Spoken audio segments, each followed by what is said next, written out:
Fiers de leur prise, ces carabiniers italiens posent aux côtés d'un tableau récupéré cette semaine chez un antiquaire de la ville de Padoue.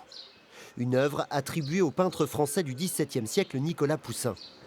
La toile, intitulée Lot avec ses deux filles lui servant à boire, était recherchée depuis plus de 70 ans. Disparue lors de la rafle des Juifs de la ville et réquisitionnée dans cette maison du centre-ville de Poitiers par la police française le 30 janvier 1944. Et les objets seront décrits et remis aux Allemands. Rien ne doit échapper aux Allemands. Et rien n'a échappé aux Allemands. 481 personnes déportées de Poitiers vers les camps de la mort, leurs biens confisqués, leurs logements occupés par l'armée allemande.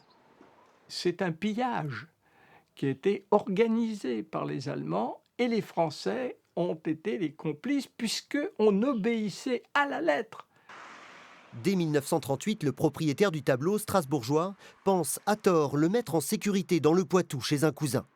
77 ans après, l'œuvre revient enfin à sa famille. Au musée Sainte-Croix de Poitiers, où des œuvres spoliées pendant la guerre attendent, elles, toujours leurs propriétaires, cette découverte suscite de l'espoir.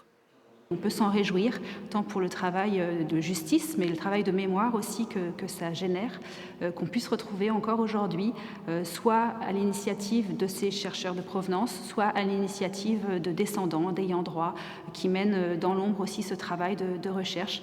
Voilà, on peut se réjouir effectivement de ces aboutissements heureux. Sur 100 000 œuvres d'art confisquées par l'occupant allemand en France, seules 60 000 ont été récupérées après la guerre.